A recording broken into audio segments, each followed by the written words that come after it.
Hi, I'm Mike, and this is an intro. Alright, what we got here is a Nahiri the Lithomancer EDH deck. It's heavily based off the one she came with in the box, the Forged from Stone deck from Commander 2014, but I've made a few additions, and, going by the title, they're all additions that you could fit into a moderate budget, which actually wasn't hard because a lot of the really good cards were in this deck already, and there's a lot of really good equipments and different little other cards that could really change the deck to make it a lot more powerful.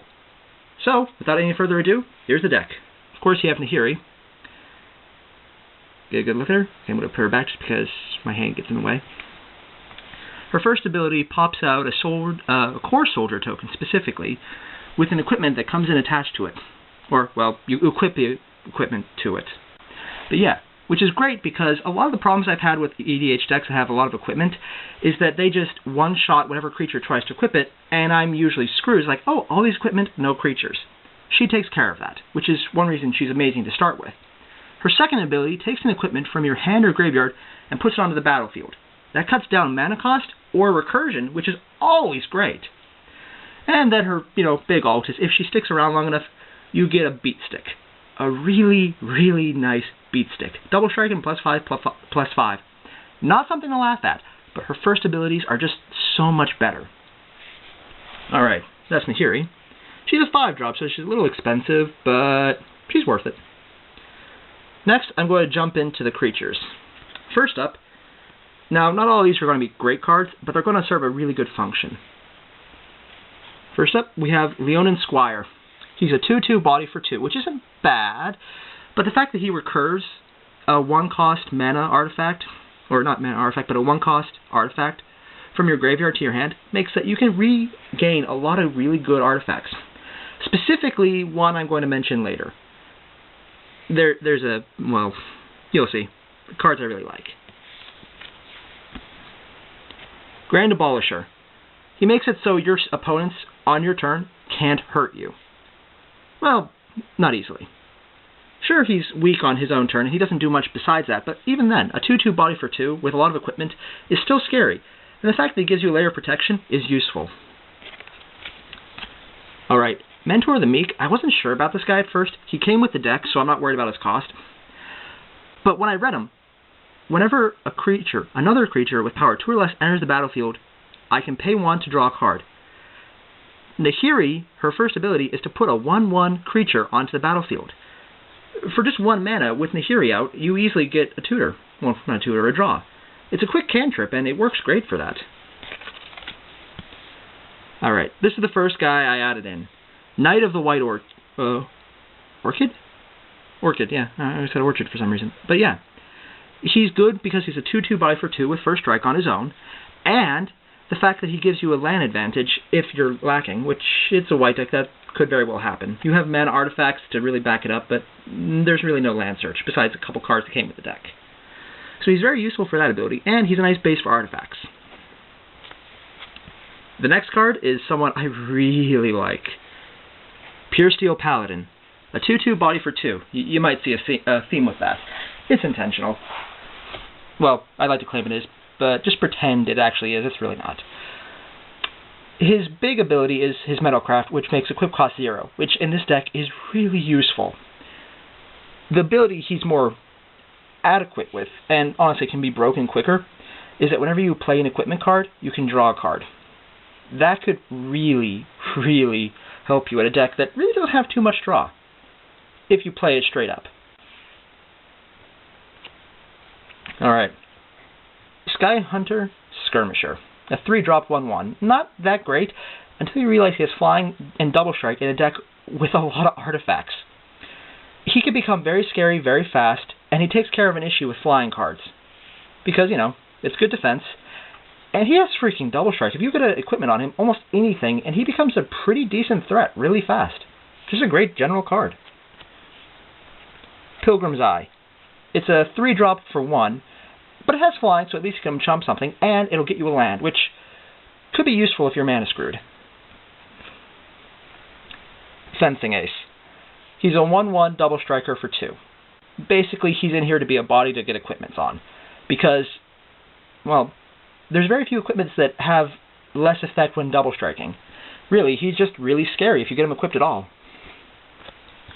The same is pretty true for Silverblade Paladin. He's a 2/2 for 3, but when he enters, he soul bonds with a creature and gives them double striking, and him as well. Depending on who you do it with, that can get very, very scary very fast with the artifacts you can get in this deck. Kemba, a 2/4 for 3, but equipping her makes her puke out tokens every upkeep. Well, I don't really need to explain why that's good. A token swarm to back up your really scary equipped creatures. It's good defense, it's good offense, and people will go out of her way, or their way or his way, to kill her and waste kill spells on her that might be better suited later on. So if nothing else, she'll draw hate away from the cards you want to save. Beloved Chaplain, a 2/2 or a 1/1 for 2, but he has pro creatures. If you put any equipments on him, they just become beatsticks for your enemy. And if for some reason you happen to get Pariah's Shield out, well, yeah, I've seen people concede games if they just say, fuck you, no, I'm done.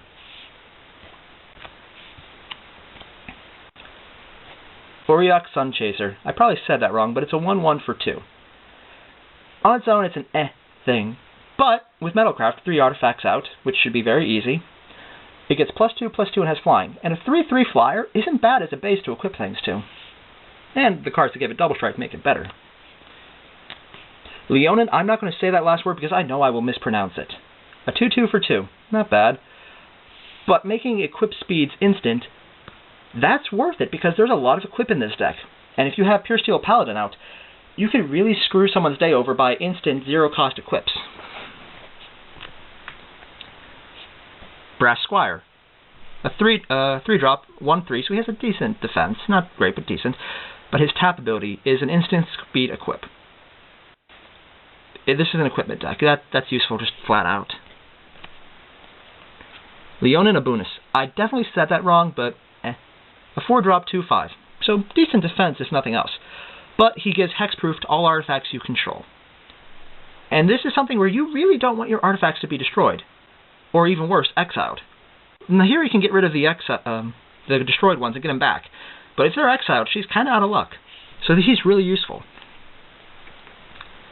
Auriok Edgewright, a Metalcraft double striker for 2/2 to start with and a 2 cost.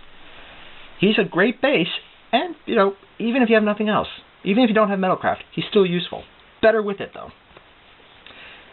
This card kind of cheats a bit. Runetail. Yeah, I know. It's kind of cheap, but dropping him early game. It draws hate, but with all the creatures I have, making it so they can't take damage, this could really help. And hurt my enemies. That and, EDH. You start with 40 life. He's really quick to get out. It's cheap, I know, but he works. And, surprisingly enough, he's not that expensive. I got him for $3. So he does fit in with the 5 less under. Wow, that was a butchered sentence. But, yeah. Like I said, this is a moderate budget, so you can afford them. Believe it or not. This card? This is a fun card. It's a little more expensive than I like, but to say tap her and target creature when it dies is now mine, that's useful, especially because for the sheer intimidation factor, someone might avoid blocking if they don't want to lose a creature. I've seen weirder things happen, done weirder things, but yeah, she's useful, and she'll save your creatures if nothing else. Steel Shaper Apprentice. He's a 4-drop, 1/3. Not too great there, but not too bad. It's his ability, though. You tap and pay 1, white specifically, put him into your hand, and then you get the equipment card of your choice from your deck into your hand. In an equipment deck, this is usually saying, okay, I'm now pro your creatures, you're going to die. Goodbye. He's a little slow because you have to recast him to use him twice, but, not bad. Stuffy Doll. It's an indestructible 0/1 for 5. But everyone by this point should know its effect. Do damage to it, and target player takes that damage instead. And with a lot of artifacts, if nothing else, it becomes a threat that you really don't want to block because you could kill yourself. And a few other things I'll get to later. Palisade Giant. It takes all the damage for you and other creatures. It can save the game, it can save you, and if you give it the right protections, it makes it a very functional soft lock on the game, so you can't really lose easily. It forces them to exile or kill it. And in a deck with equipments, it can be hexproof very easily. So unless they have a Terminus or, exile everything, FU everyone type cards, you're going to have a really nice lock for a while. That and she's a 2/7 on her own, so if nothing else, she's going to save you a couple hits. Which is similar to why I have Guardian of the Gateless in here, or of the Gateless. She's a 3/3 for 5, but she can block any number of creatures, and she gets bigger per attacking creature. Give her Death Touch, and there's a lot of people who just might not attack you, even if they would kill her.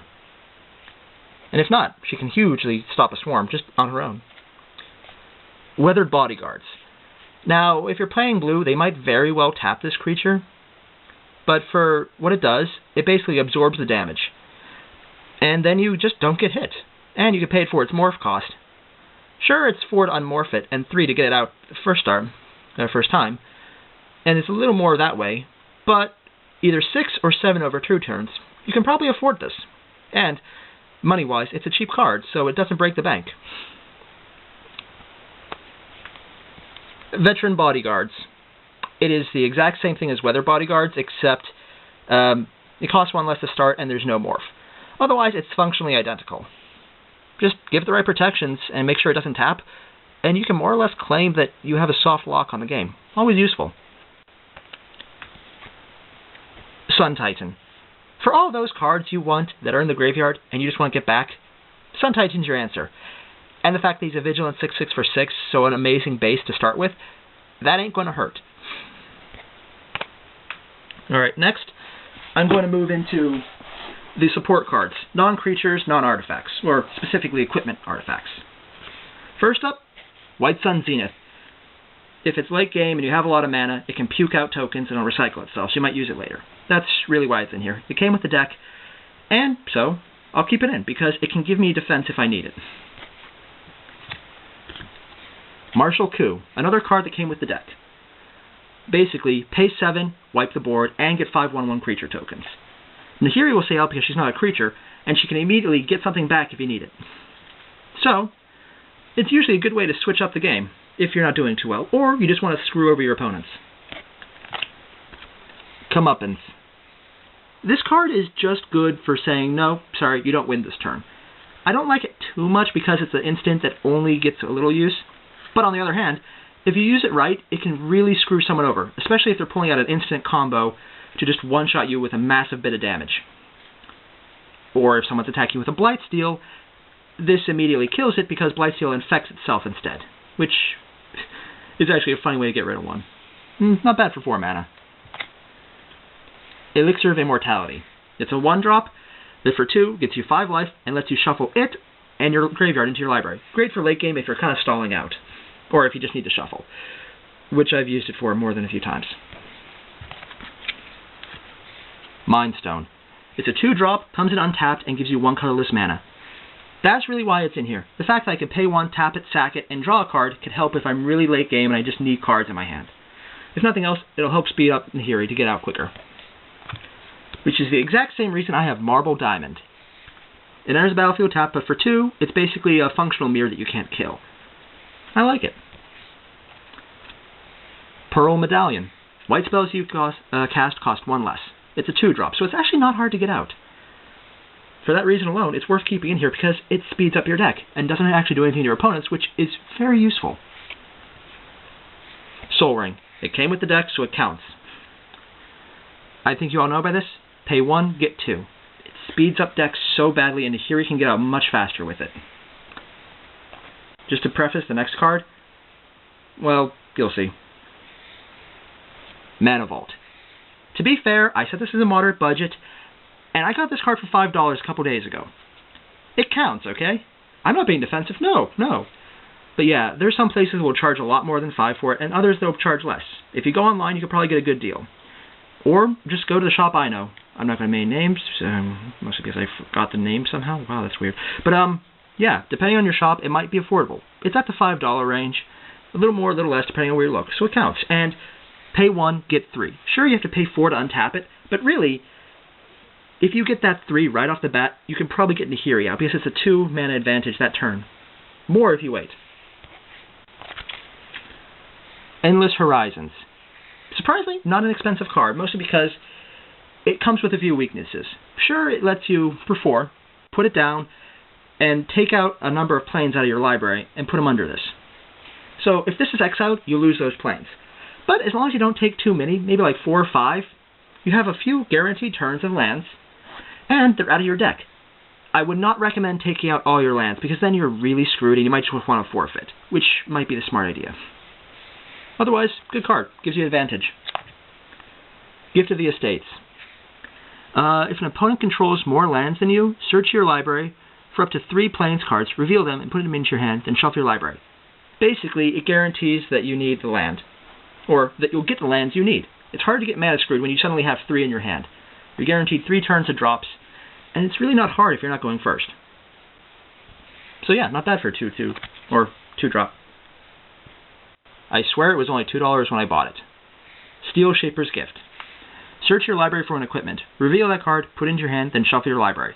It's a 1-drop that fixes any problem you have, because any equipment you get out of this will probably be the one you need to win or screw over everyone. It's worthwhile for that alone, if nothing else. And there's a lot else. Marshals Anthem. The creature buff here is nice, but not really too useful. The fact that it's an enchantment that multi-kicks so you can revive multiple creatures, that's worthwhile. That is so useful, especially late game when you have maybe a few creatures you just need to get back. Ablation. It came with the deck, so I'm not worried about the price. It's remove target non-land permanent, shuffle into the library, draw 2 cards. Hey, you have a general out. Goodbye. Yeah, it's why it's awesome. Dispatch. Exile target creature if you have Metalcraft. And in this deck, unless something's going really wrong, you should have Metalcraft. Return to Dust. For those pesky enchantments and artifacts that you don't control, that you really want gone and not coming back, this does really good jobs. It's either a 4-drop for exile on instant speed, or main phase drop where you get 2. So it's useful. Not to mention, there's a lot of scary artifacts and enchantments out there, like Certain Gods. Condemn. Put target attacking creature on the bottom of its owner's library. Yeah, sure, that player then gains life, but if you want to get rid of a general, you really don't care about how much life they gain, if the general just isn't going to come into play anytime soon. Wing Shards. The only Storm card in this deck, because do you really need Storm on it? Target player sacrifices an attacking creature. It's a 3-drop and Storm, so if they cast any spells this turn other than this, you can get rid of a couple guys really easily and force them to get rid of someone they don't want. Well, to lose, that is. You want them gone. Afterlife. Sure, it gives them a spirit, but it's destroy target creature. It's reaching out and saying, too bad, you're gone, and for the cost of a regular destroy, with less downsides than some of the other black cards. There's no real restrictions, it's just destroy target creature. And a 1/1 spirit in an EDH game isn't that scary. Unless you're an equipment deck like mine. Now to the fun part. Stratasite. What can I say about this? It's fun. It just gets bigger. It gives your guys a huge boost, and no matter what you do, you're probably going to be worth it because you're going to have a few lands out by this point, so it'll just get bigger as the game goes on. That ain't came with the deck, so it's cheap. Or, not really cheap, but you don't need to worry about the cost. Alright. Sword of Vengeance. Giving a creature haste, first strike, vigilance, trample, and +2/+0 isn't bad. And considering Nahiri pumps out tokens, they can attack for 3 right off the bat, and you don't really care if they die because they're just tokens. So they're useful. Scythe of the Wretched. Let's get a better look at this one. Alright, you can see it? Good, I'm going to put it back. It's a 2-drop, which is insane, but a 4-equip. The equip's a little off, but with Nahiri, someone comes in with it, which makes it better. What it does, though, whenever a creature dealt damage by a equipped creature this turn is put into a graveyard, return that card to play under your control, with this card attached to it. Do I need to explain why that's awesome? You put it on someone big, you force them to attack, you force them to either block or to just die to it, and you steal that creature. For a 2-drop, that's really kind of good. Argentum Armor. +6, +6, 6-drop with 6 equip. Nahiri attaches things automatically. A 7/7 that destroys target permanent whenever it attacks is really scary and worth keeping. Also, came with the deck. Another card that came with the deck, Swiftfoot Boots. A 2-drop with 1 equip for hexproof and haste. I don't think I need to explain why that's good. Skull Clamp. Now, because I took out most of the swarm aspects, I didn't think this was so good at first until I remembered that Nahiri puts out a 1/1. Yeah. It turns her first ability from an easy equip into a really freaking awesome free cantrip for 2 cards. Yeah! This could easily change the game in a turn or 2. Alright, now here's 3 cards that are... okay, you'll see. The Cauldron pieces. Okay, to be fair, I got them for $4 each. The shop I went to had a good deal, and I thought it was worthwhile keeping. They're a little expensive, mostly because I got the foil ones. For some reason, they didn't have the non-foils. I prefer non-foil. They don't bend as easy. Depending on where you go, it can be under $5, so it counts. If you know what it does, this one, +5, +5, Exile Touch. Indestructible to it, and whatever it's equipped to. Haste, First Strike, Trample, 1 equip. Get them all together, and you get Cauldron. Worthwhile. Trepidation Blade. What can I say? Mill until you hit a land for your opponent whenever you attack, and then just hit again. Double Strike makes it worthwhile. I don't know how to say this, but it's a 2-drop with 1 equip that gives you a +1/+2 and tap destroy target equipment. Because really, you want to get rid of hexproof and things that give that. The Warhammer, +3, +0, Trample, Lifelink. 3 equip, 3-drop. Very good. Darksteel Plate. Put it on one of the guys who absorbs damage, and you have a soft lock right there. Grappling Hook. You can control who blocks, make sure they have to, and gives your creature double strike. It's a high equip, but with the abilities of the Lithomancer, it's not bad. Flail. Doubles damage dealt, and dealt to your creature. If you have someone who can't take damage, for example, then you're probably in a really good position. Or if it's on certain stuffy dolls. Pariah Shield. With all the ways to get protection and cards that absorb damage, or just won't take it, this can win the game. Whisper Silk Cloak. Unblockable Shroud. Yeah, just put it on someone and beat till they win. Paradise Mantle. It's a 0-drop equipment that adds 1 when equipped, and it's a 1-drop equip. Worthwhile. Quietus Spike. I probably said it wrong, but it's a 3-drop with 3 equip. Creature has Death Touch, which is nice, and whenever it deals combat damage to a player, have that player's life. I don't need to explain why having someone's life is good. Sure, it's not damage, so if it's on general, not that this deck would matter, doesn't do anything there, but it's life loss, so it gets around a few things. Finally, Masterwork of Ingenuity. It came with the deck, thank God, because I would hate to buy this on its own. It's a 1-drop that copies an equipment that's out. And if you have really good equipment, you can make this really scary. Alright, now for a quick run-up. The lands. Karoo. Enters the battlefield tapped. Return an untapped planes to your hand, but then, in your next turn, you get 2 off it. Not bad. Temple of the False God. If it's the 5th card you drop that's a land, you're going to get 2 for free. And it comes in untapped, which is nice. Ghost Quarter.